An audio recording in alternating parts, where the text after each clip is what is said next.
Hi everybody and welcome to week 7. It's our final week together here in our Social Work 503 Interpersonal Processes class here at Widener. It has been a privilege and an honor guiding you through our 7-week journey together through this class. And I wish you all the best of luck in your future academic and career success here at Widener. In this week's module, we're going to be exploring the termination process.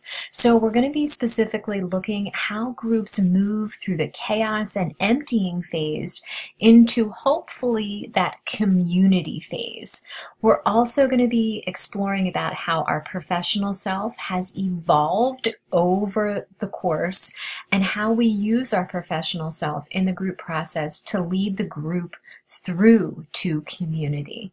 So the first thing that you're going to want to do is check out our learning resources, specifically objectives, readings, and media. So we have 3 objectives here in week 7. The first one is to demonstrate an understanding of the termination process. The second one is to demonstrate an understanding of their role as a group leader in the process of moving a group through chaos to community, which sounds like a simple task, but I want to let you know over my 20+ years of social work practice that this can be messy. It can be a messy process, and all social workers, all of us need support throughout our careers. So we need the support not only of a clinical supervisor, but also the support of our colleagues. It's really great to have colleagues that have more experience than you in the field as well as less experience than you. We all have so many gifts to offer one another. So if there's nothing else that you're walking away from this course, please remember that the network of colleagues that you build is something to cherish on throughout your social work career. So hopefully you've gotten a taste of that and you've started to build your professional network here in our class, through your dyad conversations as well as through the small groups that you worked with. So our third objective here is to demonstrate the capacity for self-reflection on your professional self-development throughout the course of the semester. So we have here 2 awesome readings. The first one is Chapter 7 from the Horman book, Powerful Planning in Promoting Community Change, Making It Happen in the Real World. We also have a reading from Murphy and Dillon, Interviewing in Action in a Multicultural World, Chapter 14, Endings and Transitions.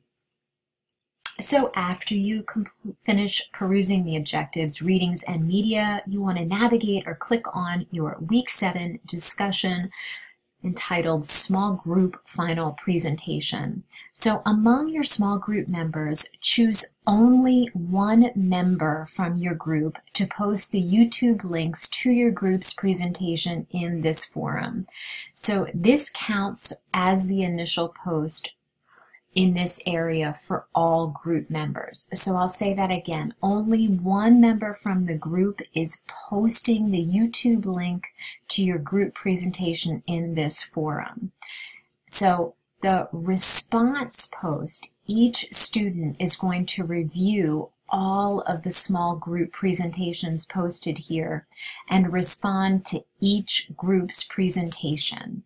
So in your responses, you want to make sure that you're describing your observations of the group's teamwork, written communication, that is the use of the PowerPoint, oral communication, and knowledge of the techniques. So please be sure to discuss the strengths as well as the areas of needed improvement for each presentation. So just a gentle reminder that you want to be really respectful, nurturing, and supportive when you offer constructive criticism. So finally, you want to also include what you've learned from your peers through their presentations regarding the conflict presented. You want to make sure that you're giving specific examples from the presentations, giving specific examples on what they did well, or perhaps areas that you would have liked to hear or see more about. So important note here, every person from each group needs to respond to the other group's presentations for the response component of the forum. So the initial post is due on Thursday, and the follow-up responses are due in between Friday and Sunday by 11:59 p.m. Eastern Standard Time. So you also have your Week 7 process note, which is due on Sunday here. So this assignment, again, due Sunday, 11:59 p.m. Eastern Standard Time. So beginning with your small group processes, you're invited to reflect on what occurred in your small group and how it occurred. So you're remembering that this process of the group focuses on your role along with your individual level of participation.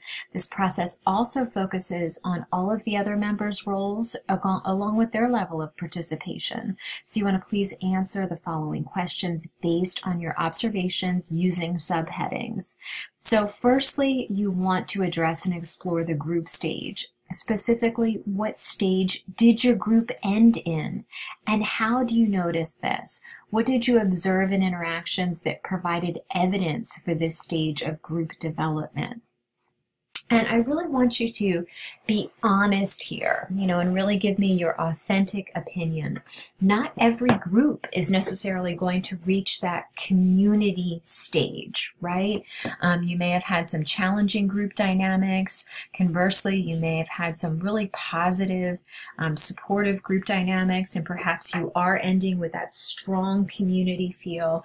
But I really want you to be honest in your assessment. You're not going to be graded in terms of how well your group did or how well everybody necessarily got along. You're not going to get an A because you didn't have any conflict. The lesson here is that sometimes very powerful transformations can come out of conflict when you find that common ground.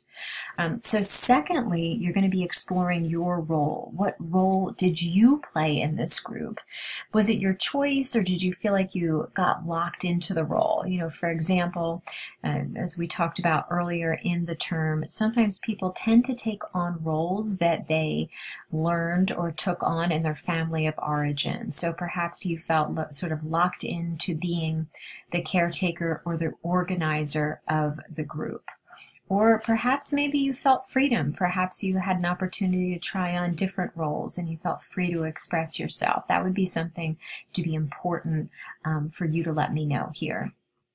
Thirdly, you want to talk about group effects. How did other group members affect you? Did you feel respected? Did you feel listened to? Did you feel heard? Did you feel safe in the group? Fourth item here, I would like you to address your response. How did you respond to group members inwardly as well as outwardly? What were those unspoken and spoken things that went on for you as a part of this group process? Then I'd like you to explore the differences and similarities. What differences and similarities did you notice about the processes of others? What did you notice about their communication and their conflict resolution style in the group? So I'd like you to describe what you observed both verbally and non-verbally. And finally, I'd like you to reflect and write about your reading. So reflecting on your contributions to this group process, what have you learned about yourself and the way you interact in groups, both as a group leader and as a group member? So again, just a gentle reminder, you're taking care to organize your process note with headings that label each of the above questions that you're responding to.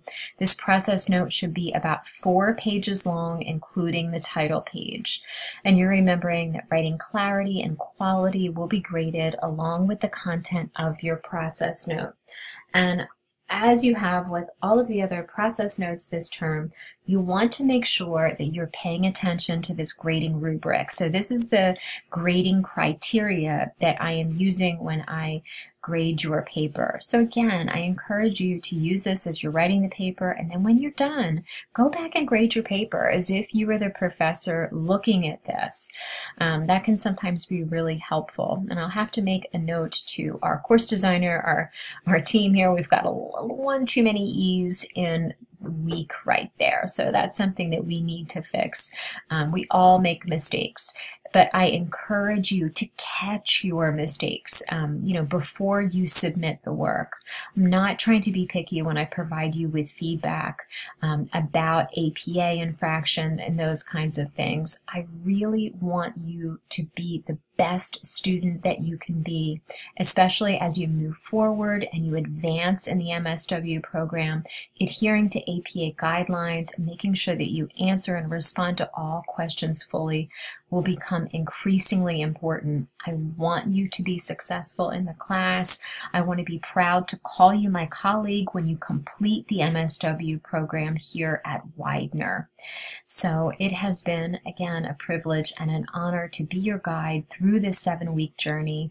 And if you have any questions or concerns about our class work, please don't hesitate to reach out to me via email. Have a great week.